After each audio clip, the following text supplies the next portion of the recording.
Operation Baby Lift was the name given to the mass evacuation of children from South Vietnam to the United States and other countries, including Australia, France, and Canada, at the end of the American War.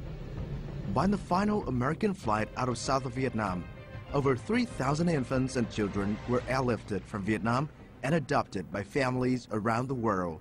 Kim Browne is one of them.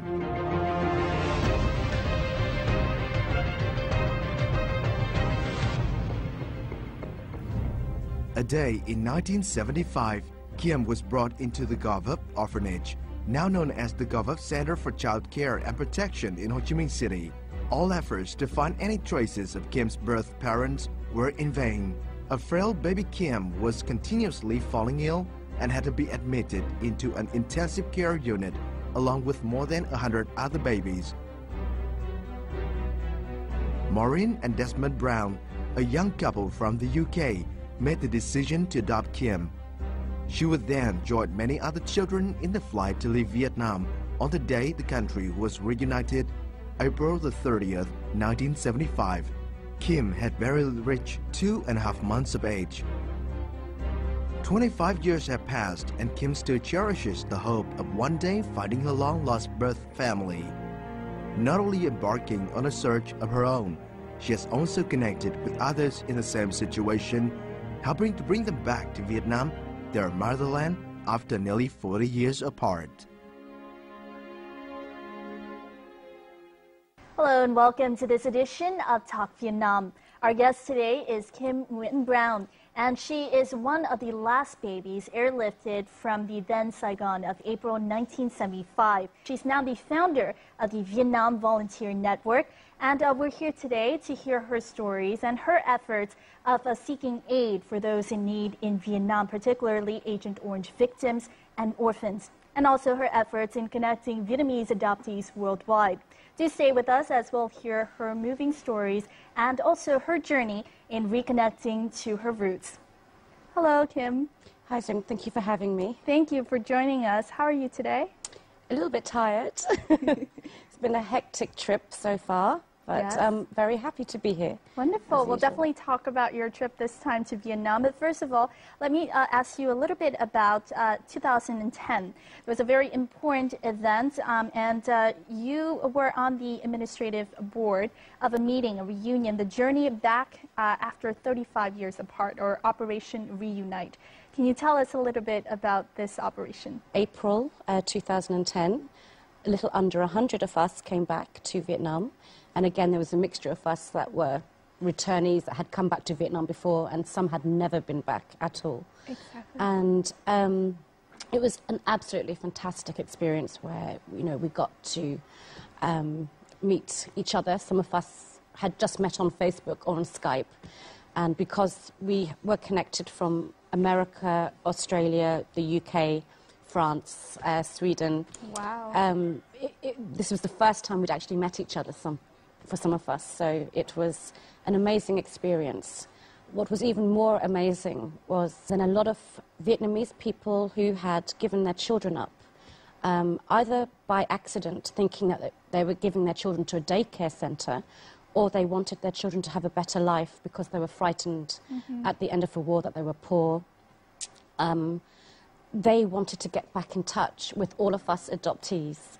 So again, I think about over 100 people from Vietnam, from all areas, came to this press conference.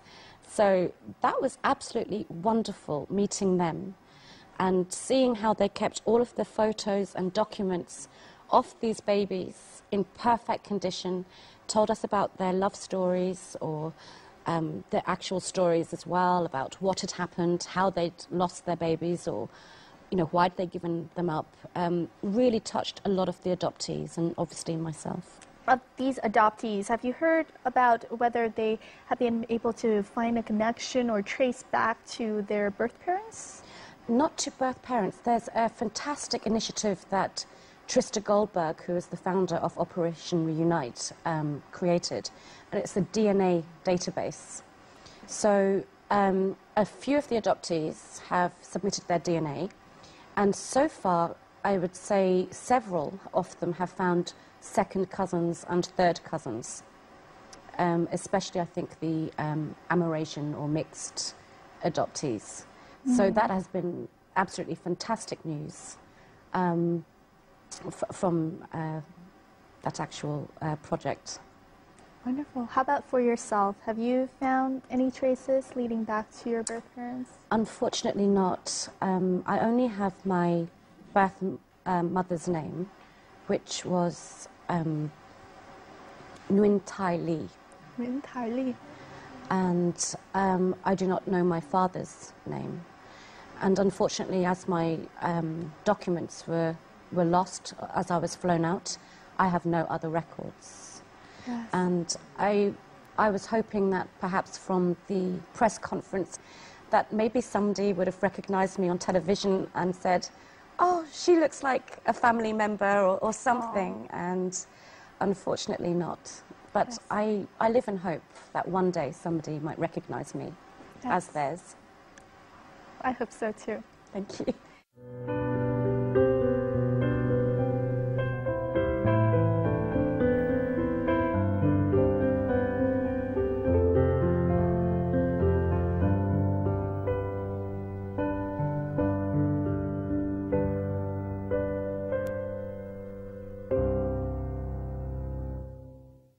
Now, did your adoptive parents ever tell you about how you looked like, or, you know, what happened when they did adopt you? I was very sick. I was dying from salmonella when I landed, so I was a lot tinier than a 2.5-month-old would look. My parents just said that I had a lot of hair standing on my head, so it was very, very spiky, and that was very, very tiny, and that's basically what they remembered about me. Did you have anything on you that would help your parents, your adoptive parents, to identify who you were? They had a photo of me where a nun in white was holding me as a baby. So they had that back in England. And when I arrived in London, I had on my wrist my birth name and my adopted parents' name and my birth date. So then it was easy for the social services and my parents to then say, she's mine. Yes. Share with us your birth name. I understand that your surname must have been Nguyen because it's now in Kim Browne's name. Yes. So what was your original name? Nguyen Son Thuy. Nguyen Son Thuy. So Son like mountain and Thuy like water. Water. Yes. Mountain and water. Beautiful name. Thank you. Do they still keep anything that you had worn that day? Maybe like a bib, a hat, or? Unfortunately not. I don't think I was wearing much except a nappy when I was flown out. And as I mentioned, I was actually dying when I was flying out, and the doctors in the UK said to my mum, really, that they didn't think it was a good idea for her to get so close to me because I was so sick and she might catch salmonella. But my mum is a very tough lady, very loving but tough, and she had tried for years to adopt a baby and she did not give up on me. So she nursed me, cared for me, loved me, force-fed me, and here I am today. Yes, well, you have her to thank for that. Yes. My mum and my dad have been fantastic at explaining why I was adopted, that my birth mother did the best thing because there was a war on, there was poverty, and I was very sick, so I should always grow up thanking her for what she did. And that's one of the reasons why I keep coming back and to Vietnam with the hope that one day I might bump into her. Very touching. Let's take your memory as far back as you can. How did you feel knowing that you were Vietnamese, that you came from Vietnam? Very proud. Very, very proud. My parents had always told me to research Vietnam, to research about the war, and to make my own opinion, and to show me the beautiful culture that I had come from and what a fighting spirit Vietnam has, and that they think that my personality is also very much a fighter. Whenever I believe in something or a cause, I go for it and I do my best and don't stop until I've completed that project to perhaps help or do something. whatever it may be, and that I'm passionate about. And my parents say that must be my Vietnamese blood. Yes, the Vietnamese side kind Yes. of shining.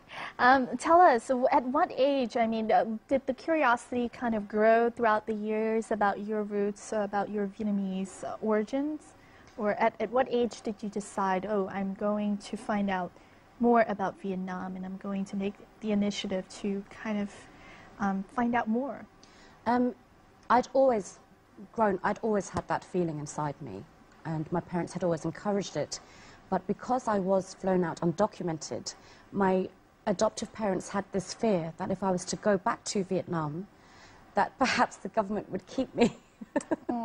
So it wasn't really until I was older that I was then allowed to come back to Vietnam that, you know, on my 25th birthday, my whole family took me here. Yes, 2001, yes? That's correct, yes. Tell us about this first visit back. Oh, it was absolutely amazing. The heat completely got to me. It was just like, wow. Because living in England, obviously, the weather is a lot cooler. Yes. And were you anxious? Excited.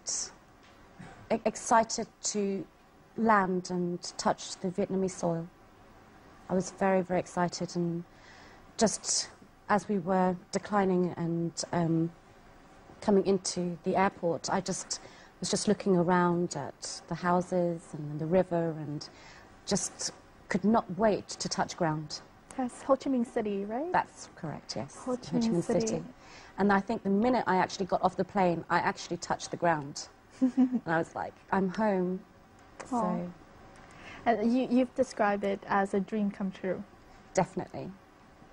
To see the people, because obviously growing up in the UK, I'm not going to see like Vietnamese people around. So I suppose it's a case of wondering who looks like me. So I was looking at every old person, wondering, could I be related to you? Looking at every young person about my age or a little bit younger, thinking, could you be my brother? Could you be my sister? All of these thoughts were going through my head. And just to smell the air, the Vietnamese air, to then taste the food, real Vietnamese food, was completely a dream come true for me. And just to go out and to explore the Mekong Delta, the Cu Chi tunnels and everything was just, everything I'd read about and seen on TV was finally a reality for me.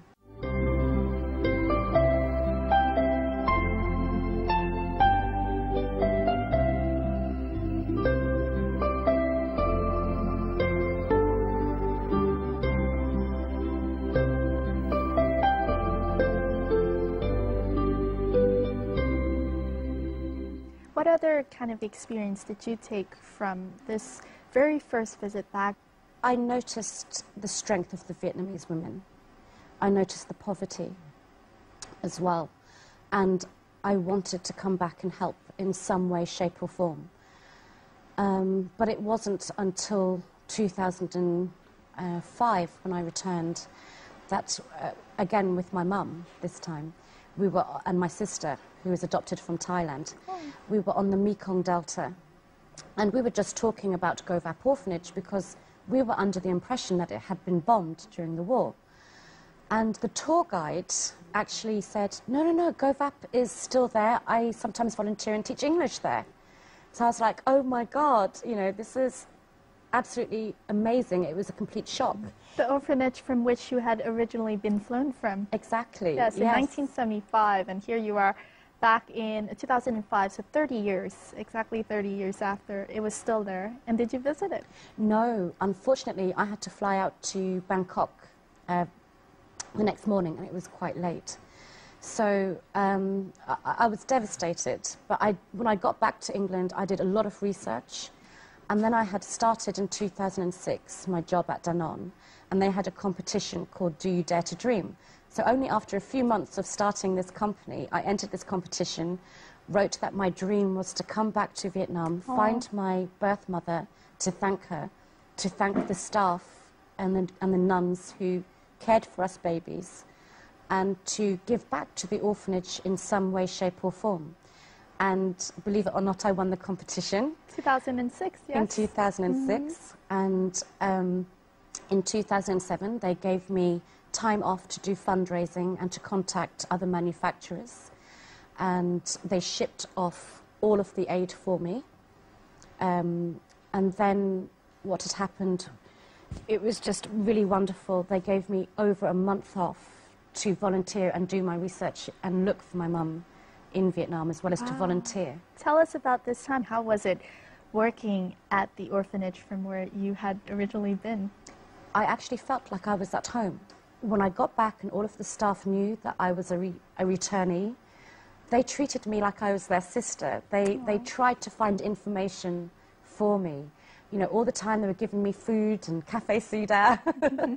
And everywhere I went, they were just always hugging me and kissing me.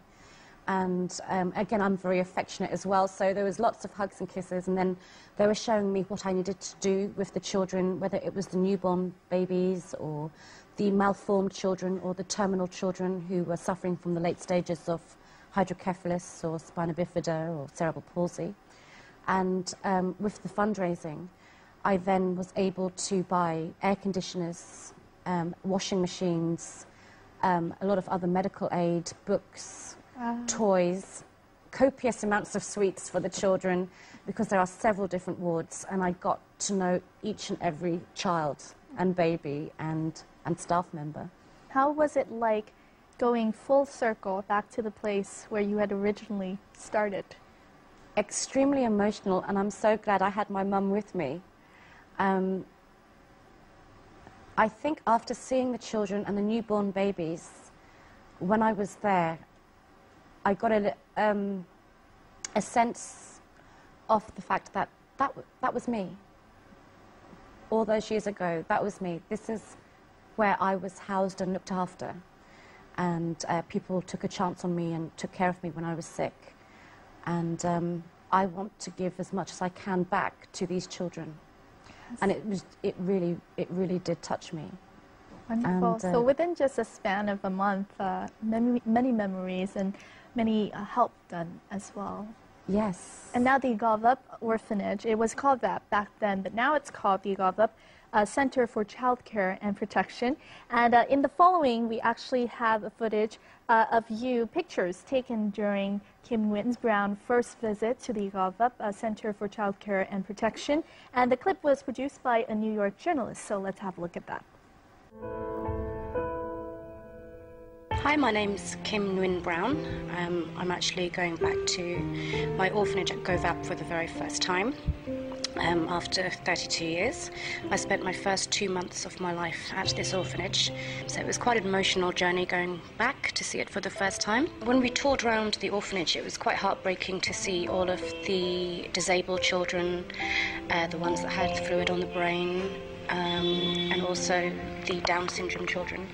So I got them some children's books and also toothpaste, toothbrushes, dental floss, which come to about £4,000 in aid. And it's been something within me for a long time now. It's been a dream, and that dream is to go back and to give something back to the orphanage as well. Obviously, they do a fantastic job looking after all of these disadvantaged children and disabled children. So it's something that I felt I needed to do and to move on. Tell us, have you got any kind of special connection? I mean, you spent 1 month there with the children at the Gavup Center for Child Care and Protection, and you said you know kind of all the children there. So did you have a special connection with any one of them? Yes, definitely.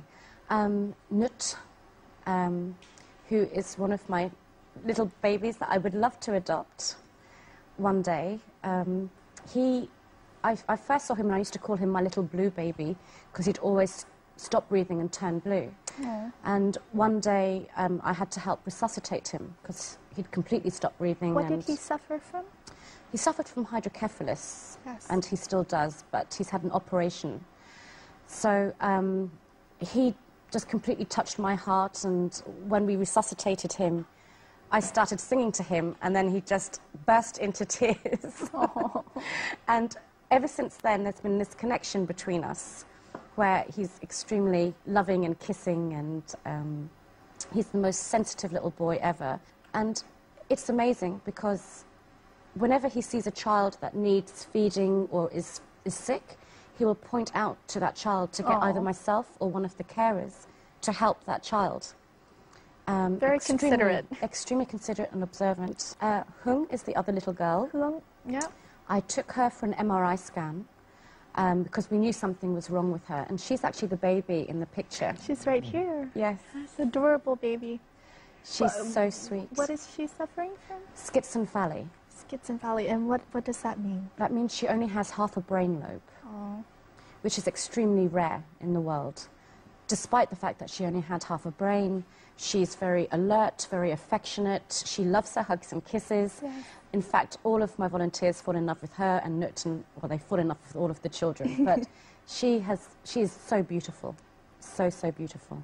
It's wonderful that you've been able to kind of keep this connection with certain children. I mean, as you said, I mean, when you look at these children, it's like seeing yourself back in the years, because you're at the same center, the same orphanage where you had originally been taken from.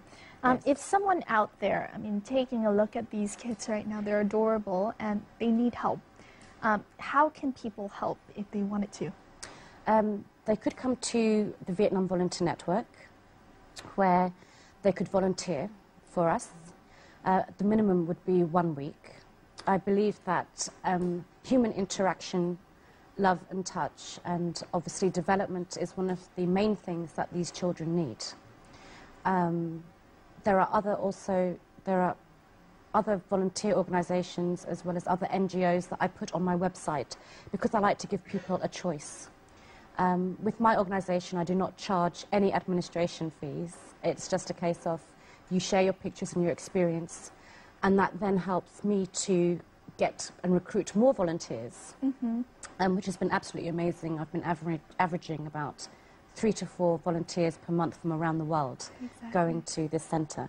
So if you are out there and, you know, taking a look at these images from the children at the Gov Center for Child Care and Protection and you want to help, definitely seek out Kim and her organization. Thank you. Now, let's talk more about the Vietnam Volunteer Network.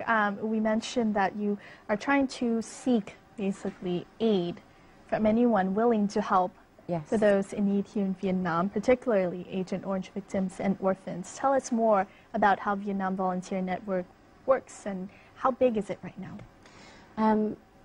I've got roughly 2,600 Facebook members, wow, which is brilliant. I've had a lot of views on YouTube.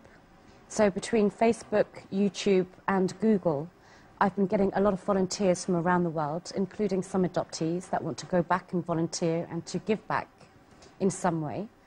I also believe passionately in corporate social responsibility.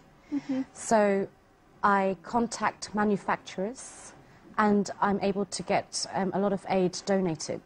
Any sort of aid that I had managed to receive, whether it was toothpaste, toothbrushes or Sudocrem, they would actually pay for the shipment of it to go back to Vietnam for me.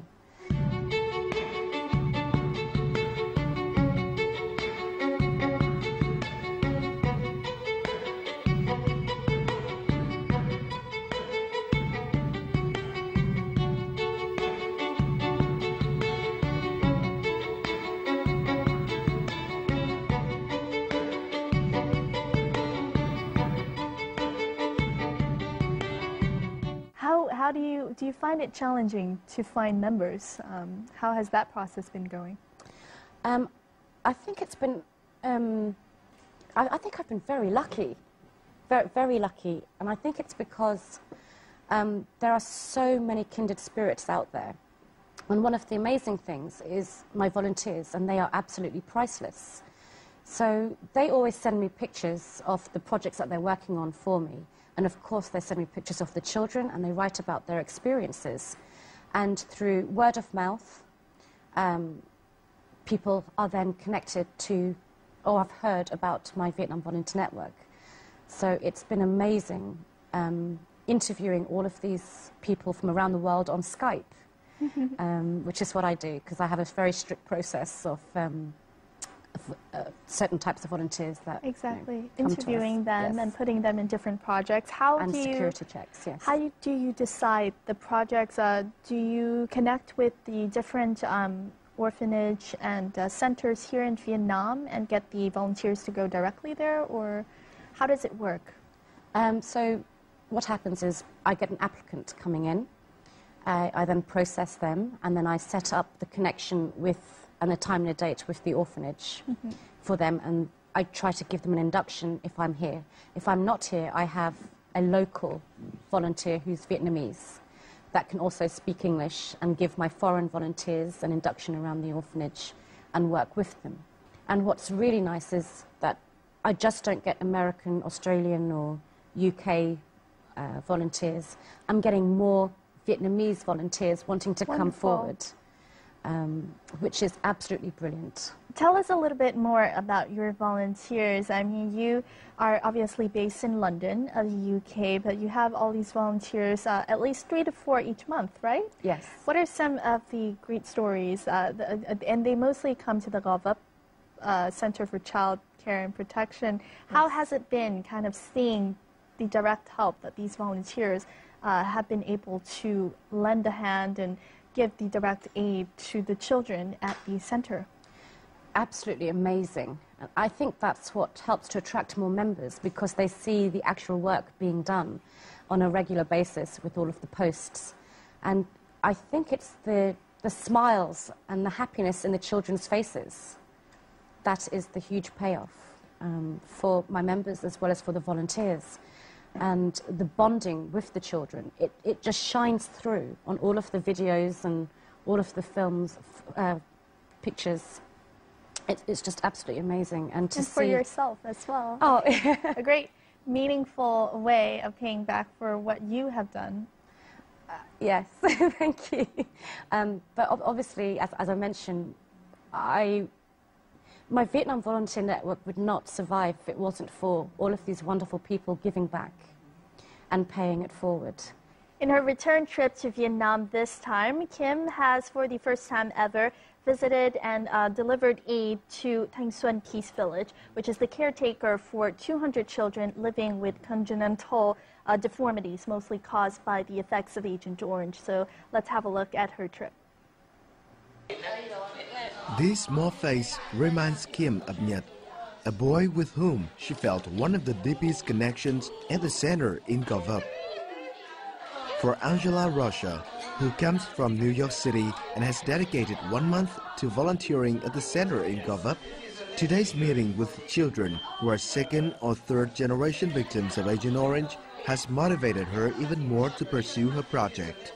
Seeing the kids and working with them changed my life. I'm an actress by trade, and just seeing the effects of Agent Orange especially, the legacy all of these years later, it broke my heart. And in the West, we just people don't know enough about it, and it's sort of, they don't realize it's still a problem all these years later. So I thought, I want to go back. I'm hoping to make a documentary about it.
In my blood, definitely.